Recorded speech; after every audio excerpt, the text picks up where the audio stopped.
Namo tassa bhagavato arahato samma sambuddhassa. Namo tassa bhagavato arahato samma sambuddhassa. Namo tassa bhagavato arahato samma sambuddhassa.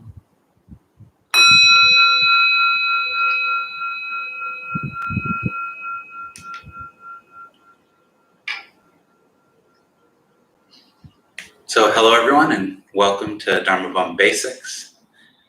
My name's Travis, I facilitate this group. So tonight we're on our third installment of the Eightfold Path. The last 2 weeks we went over right view and right resolve, or right intention. They're the two discernment or wisdom factors of the path. This week we're moving on to right speech, which is part of the virtue factors of the path, with right speech, right action, and right livelihood forming that section of the path. So we'll be discussing that tonight. Before we get started though, how's everyone doing tonight? If you'd like to say hi in the chat or share how you're doing today, I'd love to hear it.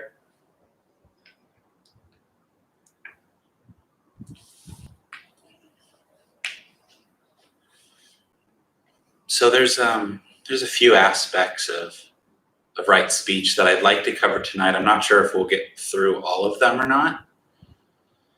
So it's maybe 3 different angles that I'd like to cover, but I'll try to get the very basics of it discussed tonight.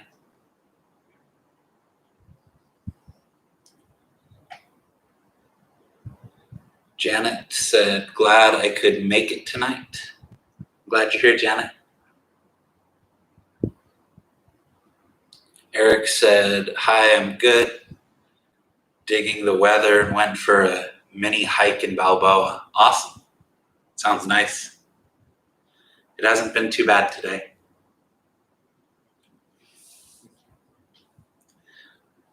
So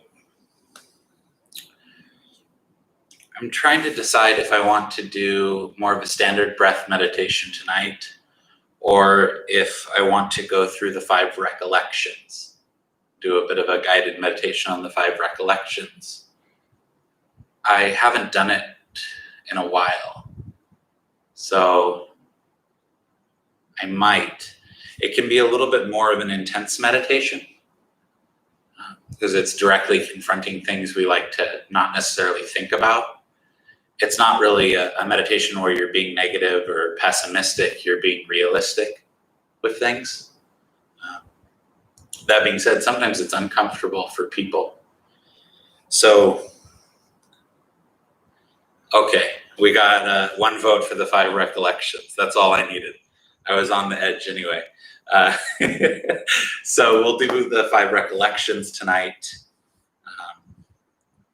That was one of the 3 topics I wanted to cover tonight anyway, so that will be helpful.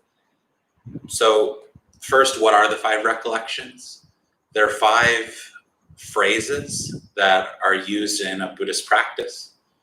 In most monasteries there's chanting, and one of the chants that's done daily is the 5 recollections or the 5 remembrances. And these aren't negative. They might sound a bit negative when you first hear them, but they're just objective statements. They're objective fact. So the 5 recollections are: I am subject to aging. Aging is unavoidable. I am subject to illness. Illness is unavoidable. I am subject to death. Death is unavoidable. I will grow different, separate from all that is dear and appealing to me. And I am the owner of my actions, heir to my actions, born of my actions, and related through my actions. So, yeah. So they sound kind of heavy, but they're not necessarily saying anything that we don't already know to an extent, right? We know that the actions that we perform will have consequences, whether positive are perceived positive or negative consequences. We know that aging, illness, and death are a natural part of life. They're not something that anyone, no matter how amazing they are, can completely avoid. So another translation is, I am subject to aging. Aging is natural.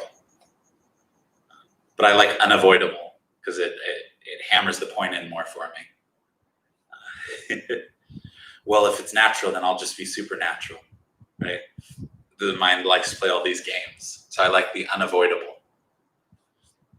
And the purpose behind these recollections, they're done daily at pretty much any monastery. And the purpose behind them is to have this kind of equanimity, to be able to step back a bit, to be able to identify some of the ways in which we lie to ourselves.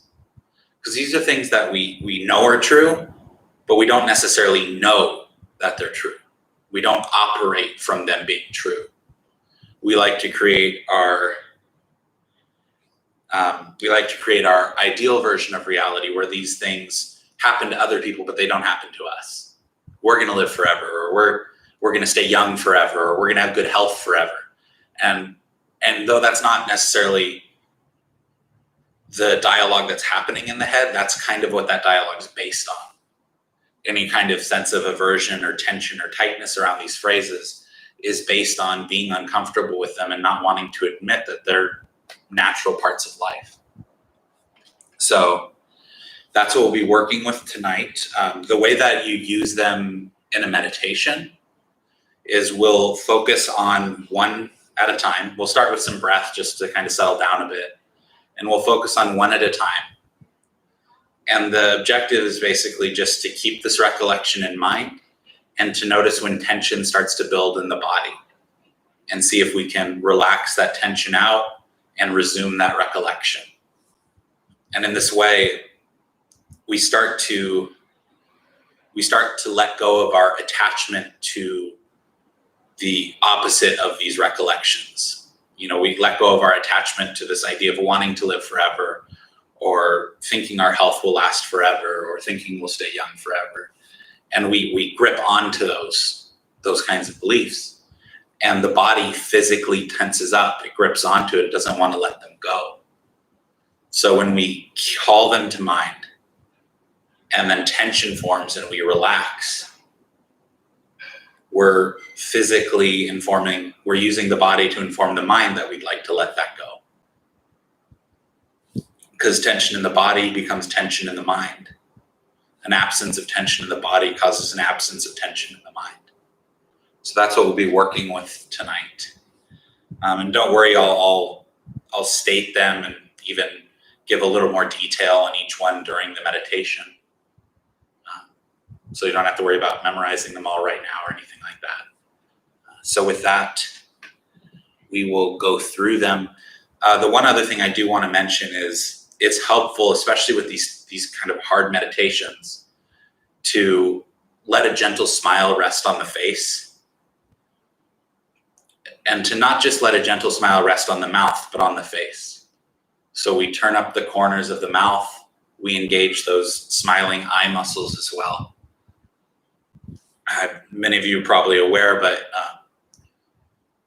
the muscles that are naturally engaged with a smile when we have a genuine smile is the mouth, and then kind of the crow's feet area tenses up too, kind of along with that smile. It's one of the ways we can tell when someone's smile isn't genuine is when there's only a smile here and no smile here. In the same way, our mind can tell that our smile isn't genuine if we're not engaging here as well. So it's just very helpful. It helps counteract some of the unpleasant feelings that may arise during this, to maintain a gentle smile on the face as part of the meditation posture. So with that, we'll get right into it. And if at any point you begin to feel overwhelmed, just return to the breath and stay with the breath for a while. And if you want, you can return to the recollection after you've settled down. If you don't want to, that's okay too.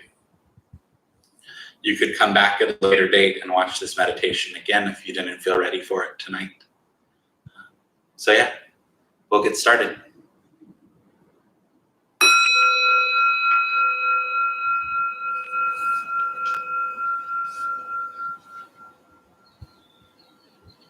Closing the eyes and taking 3 deep breaths slowly.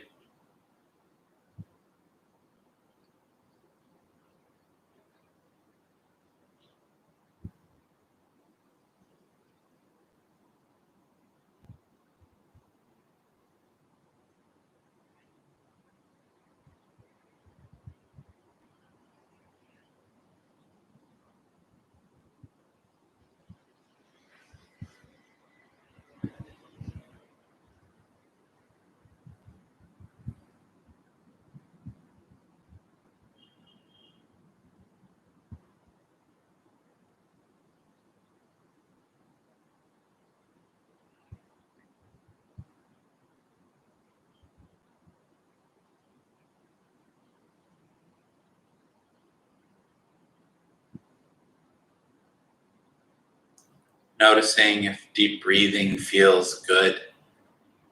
And if it does, you can keep on breathing in this way.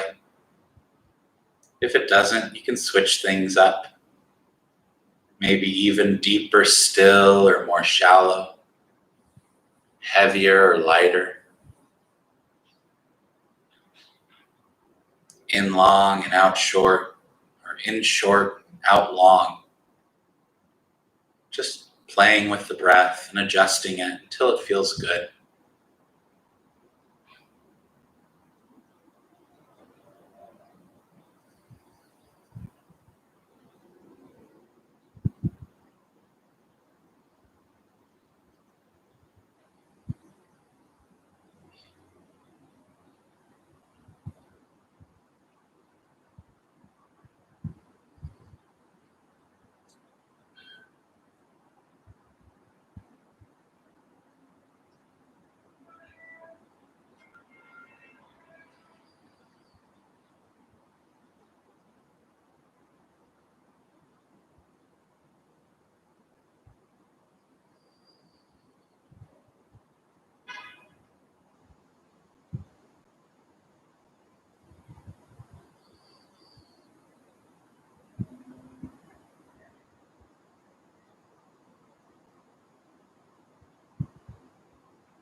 Just maintaining awareness of breath all the way through the in breath and all the way through the out.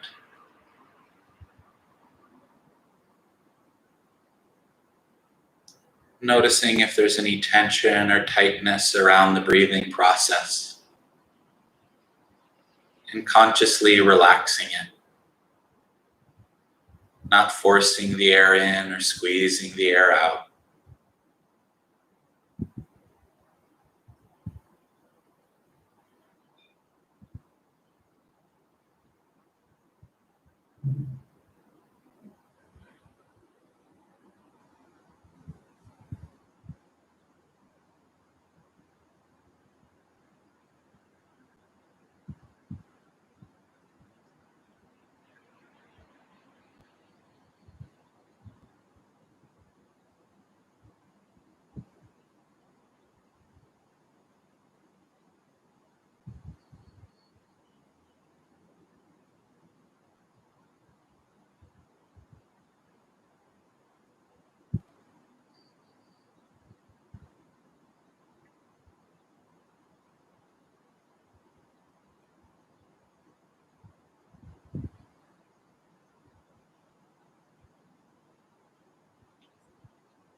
With the breath as your anchor, you can expand your awareness up to the forehead and the shoulders,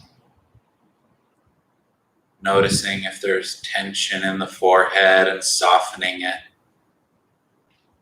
all the way through the in-breath.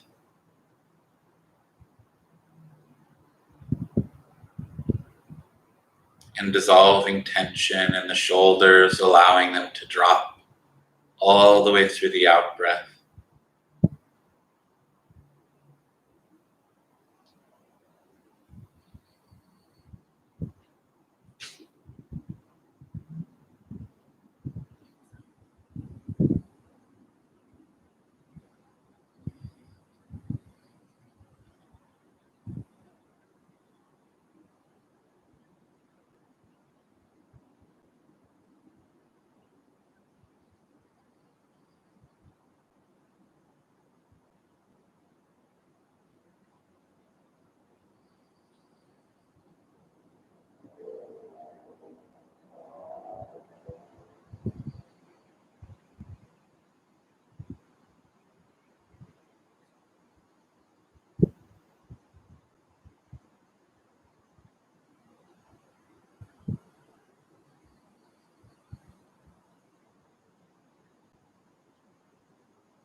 Continuing to expand out, softening the eyes and the jaw.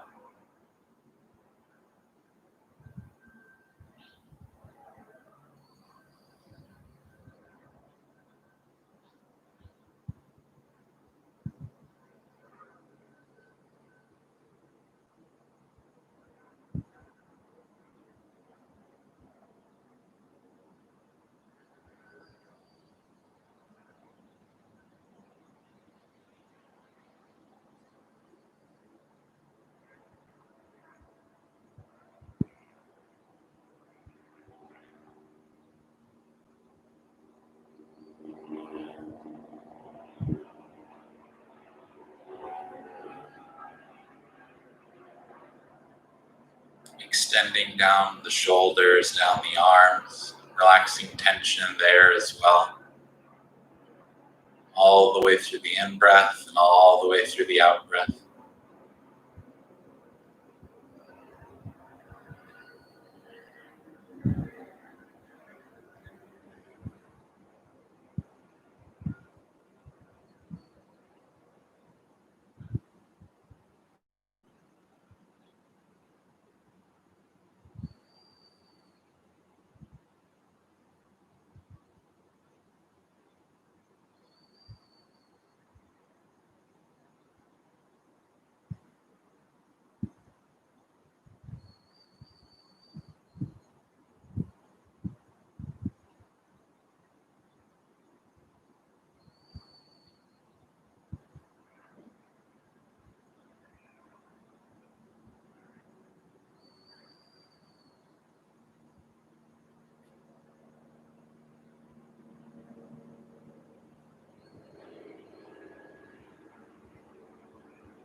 And with tension relaxed in the body,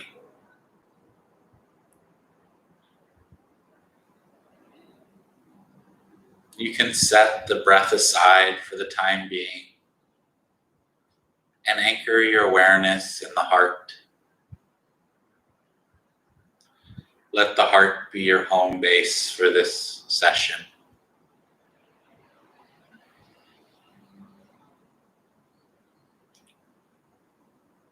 Reestablishing that gentle smile on the face,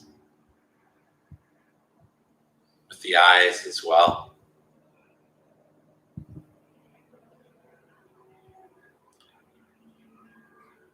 You can begin internally working with the phrase, I am subject to aging. Aging is unavoidable.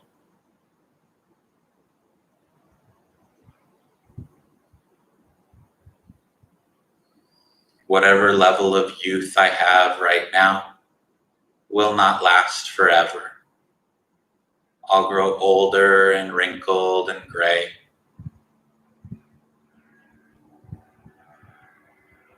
My faculties will fade.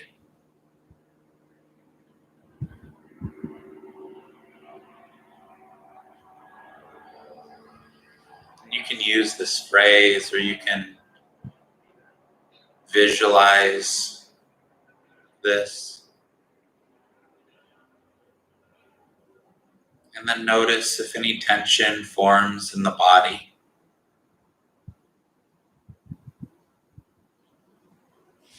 And if it does, consciously relax it.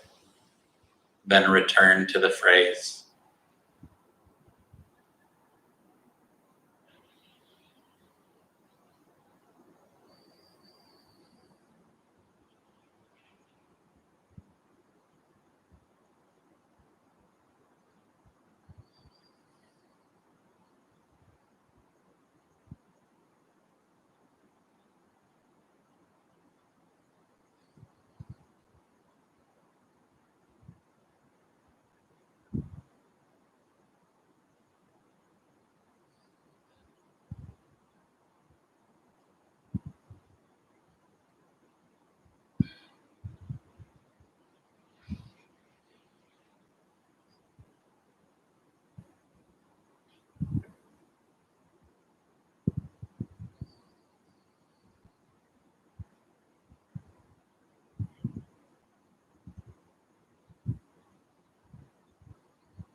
Setting this phrase aside, working with the next recollection. I am subject to illness. Illness is a natural part of life. Whatever level of health I have in this moment will not last forever. Eventually, I will grow sick.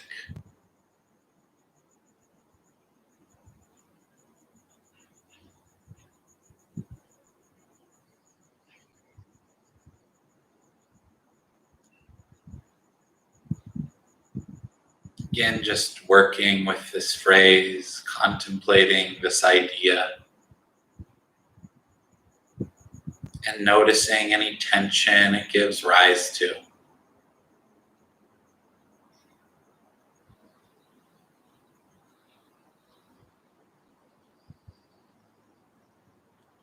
I am subject to illness. Illness is natural.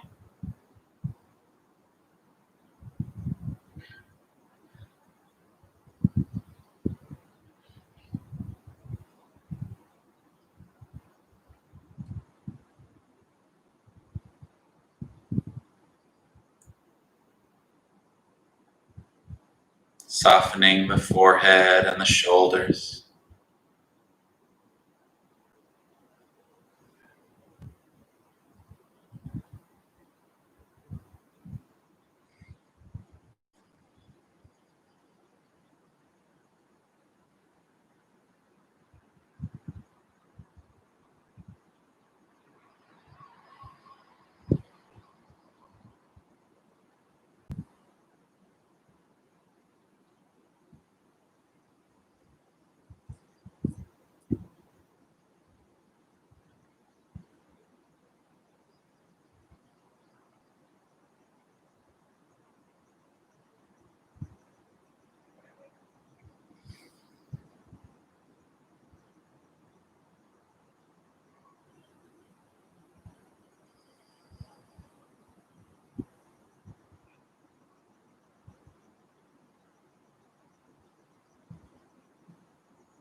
Softening the forehead and the shoulders once again.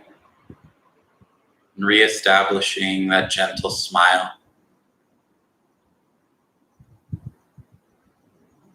I am subject to death. Death is a natural part of life.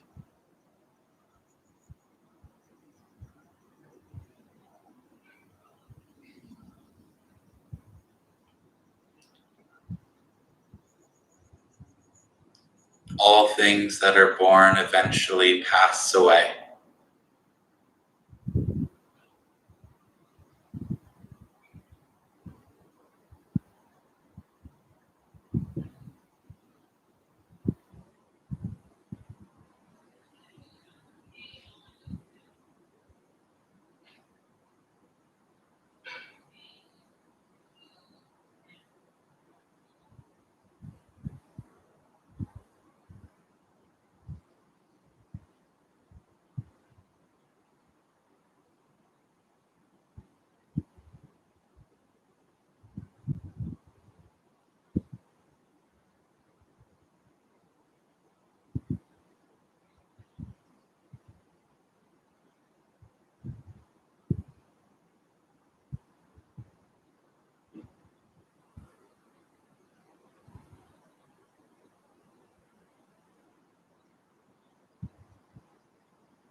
Setting aside this recollection,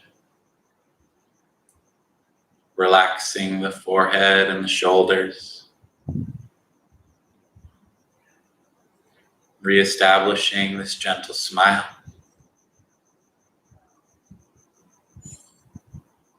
I will grow different, separate from all that is dear and appealing to me.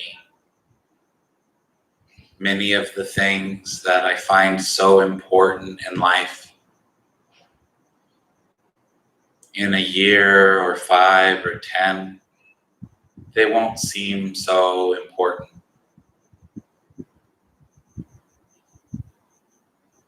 I will grow different from them.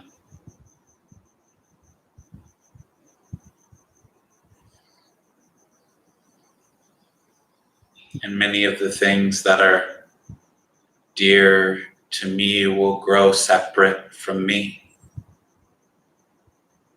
This is simply the course of life.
Letting go of this recollection.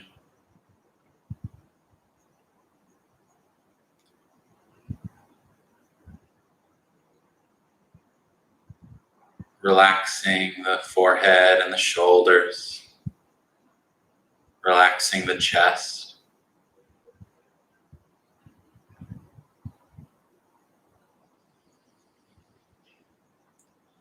I am the owner of my action,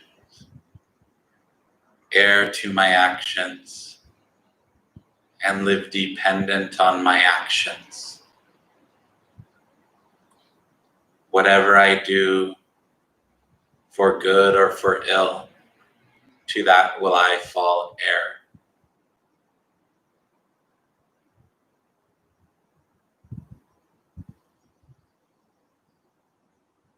For better or worse, my actions have consequences.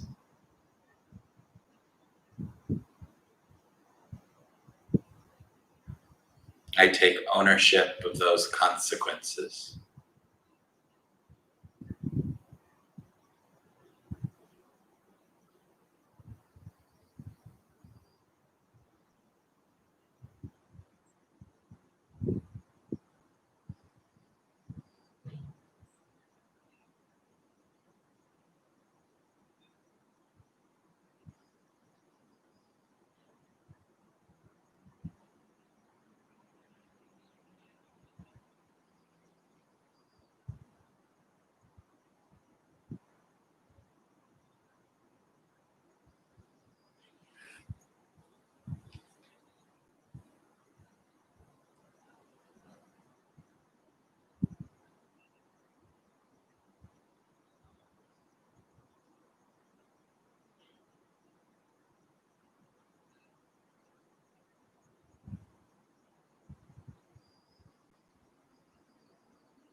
letting go of this recollection as well, and relaxing tension one last time, softening the scalp and the forehead, the area around the eyes, the shoulders and the arms, all the way down through the rest of the body, ironing out any tension that built up during this practice.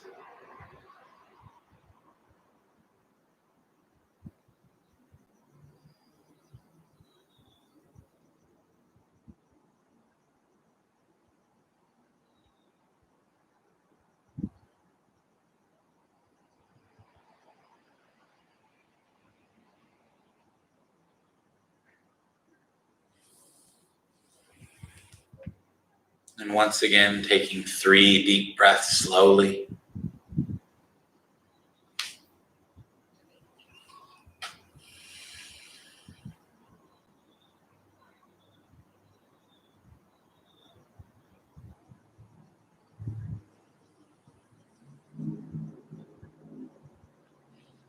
Slowly beginning to stretch, open the eyes when ready.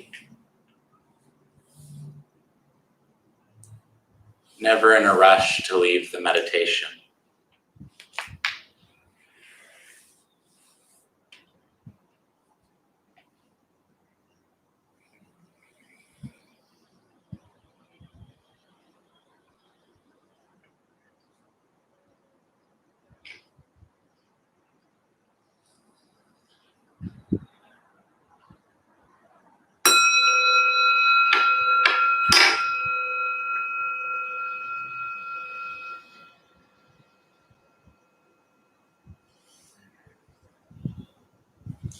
So as always, if anyone would like to share how that experience of meditation was for them, I'd love to hear it, especially if it was your first time doing that type of meditation.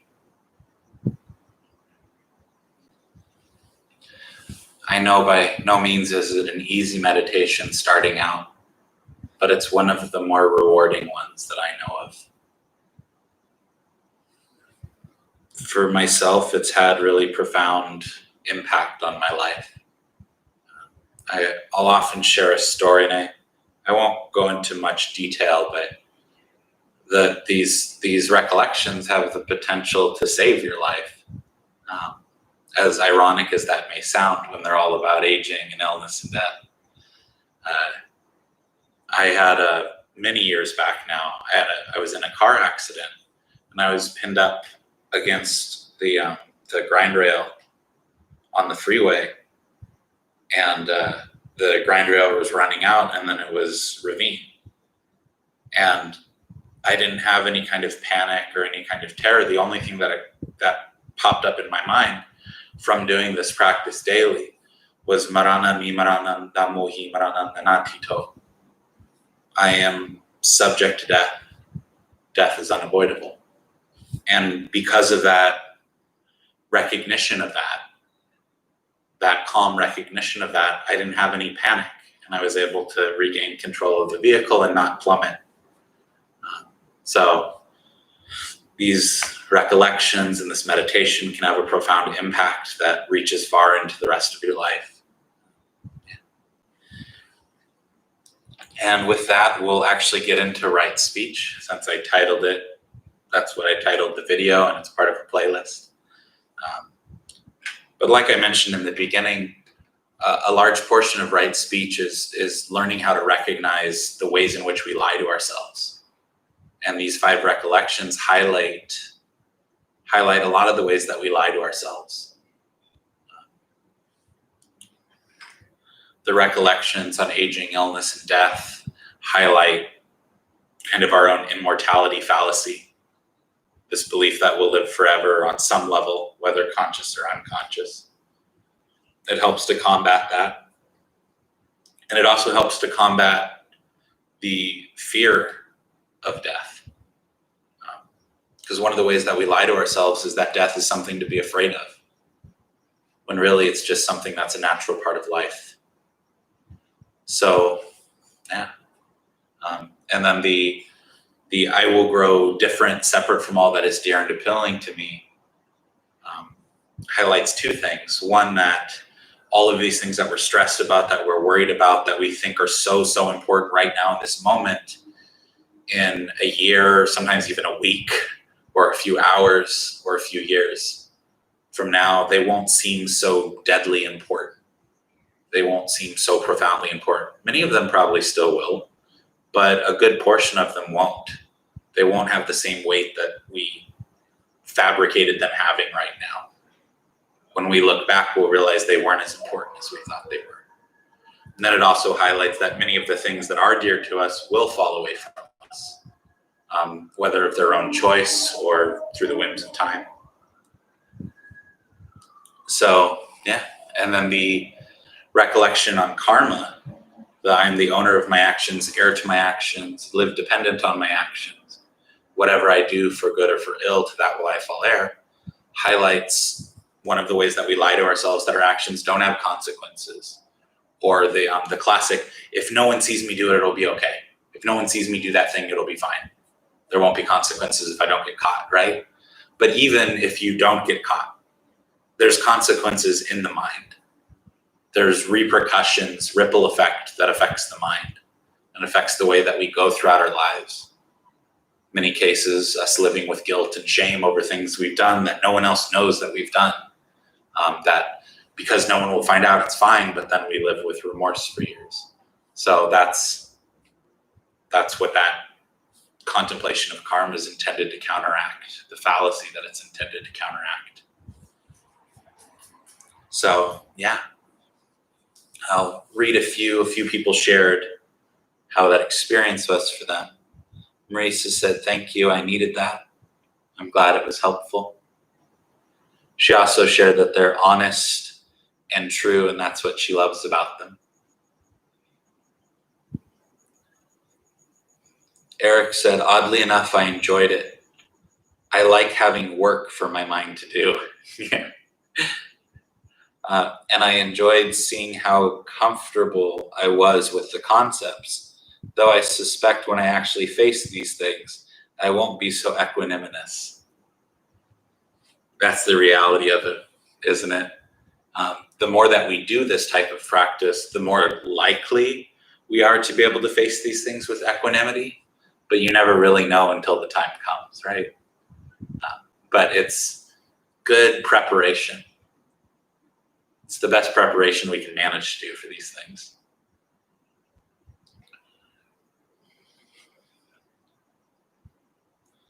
And then Janet shared, "It helped that I made the recollections more vivid with the details. It made each recollection more real for me."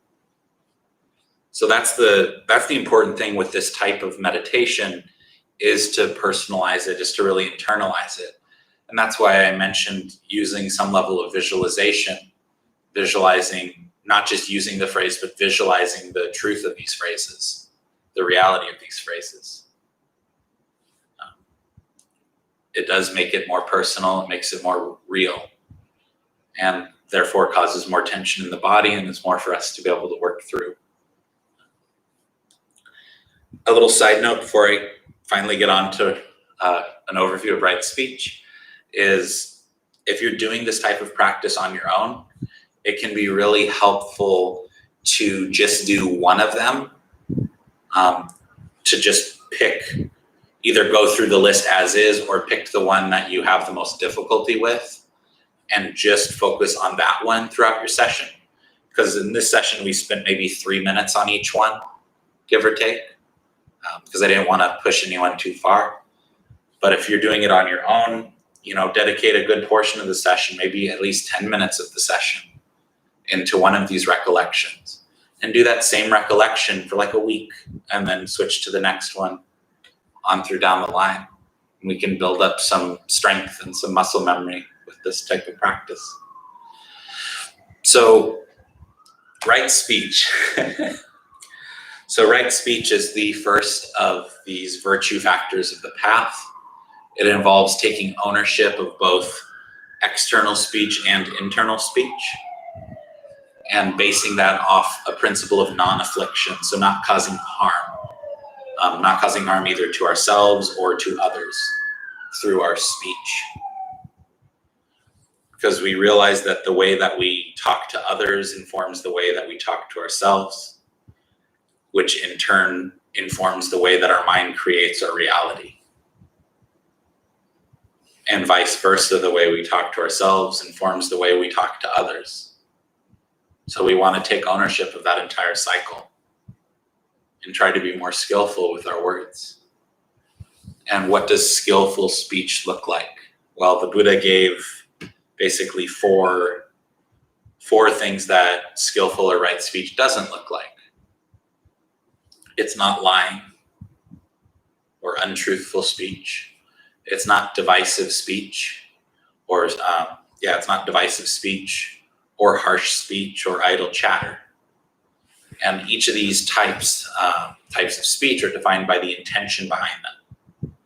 Not that it necessarily that it came off as harsh, but that the intention was to cause pain, right? So the intention with lying is to deliberately misrepresent the truth. That's the intention. The intention with divisive speech is the intention to break up a relationship or a friendship, or to cause a divide in a group of people. The intention behind harsh speech, again, is to cause pain, is to hurt someone's feelings. And then the intention behind idle chatter is non-existent. The Pali word for idle chatter is, probably not pronouncing it right, but it's sampalafala, which basically translates to like the sound of the mouth moving. So like blah, blah, blah. So that's what idle chatter is. It's just a bunch of blah, blah, blah. And we try to abstain from that as well.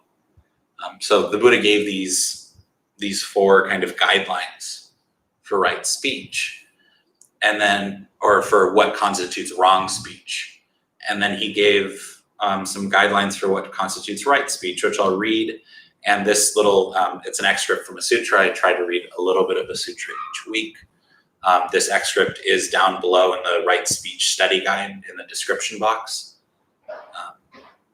So a statement endowed with 5 factors is well-spoken, not ill-spoken. It is blameless and unfaulted by knowledgeable people. Which 5? It is spoken at the right time. It is spoken in truth. It is spoken affectionately. It is spoken beneficially. And it is spoken with a mind of goodwill. So,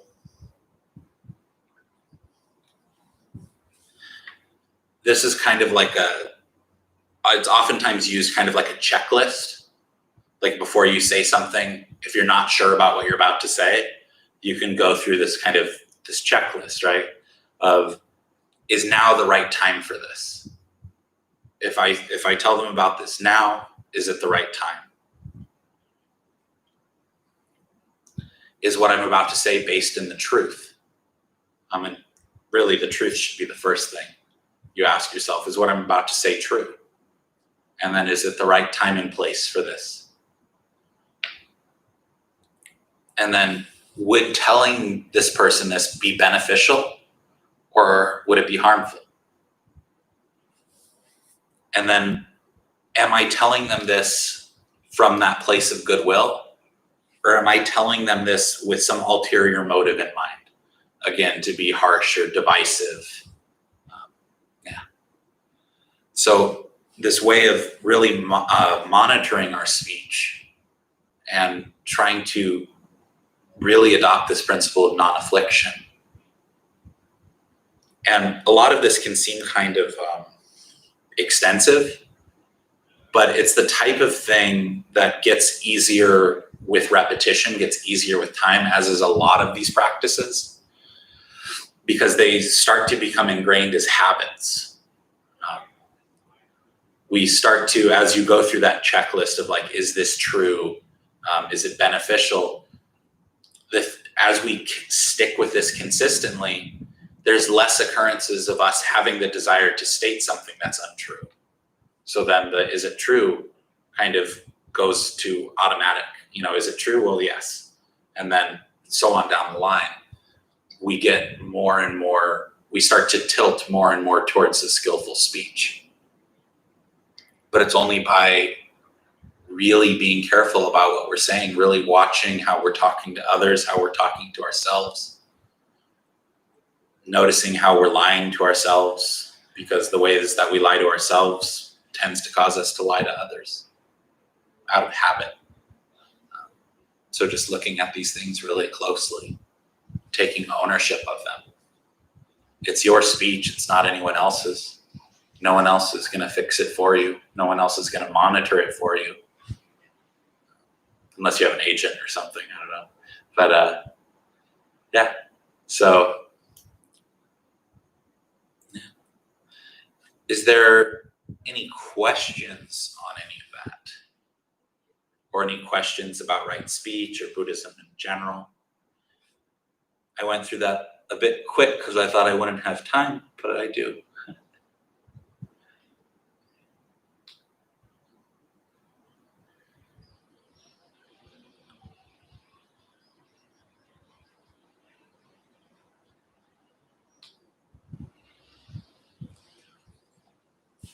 And the only other thing that I have to share, which we might just end a little early or a little on time because I guess I started a little late.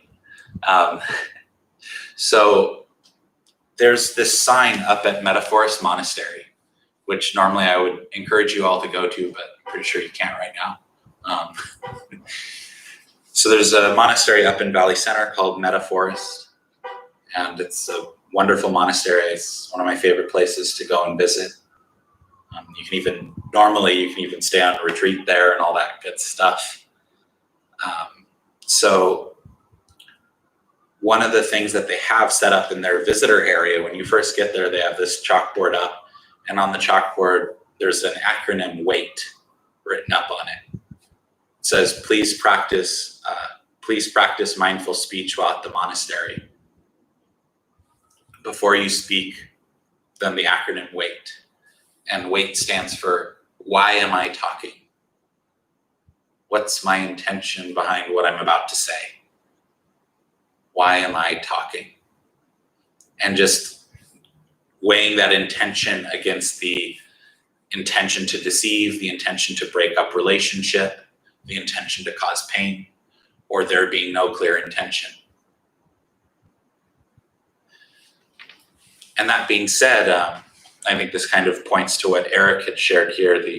I have problems relating right speech to daily interactions. I'm guessing most likely that's in reference to idle chatter, because idle chatter is necessary to a certain extent for social interaction. Because you don't want to come off as harsh or cold or off-putting or whatever it may be.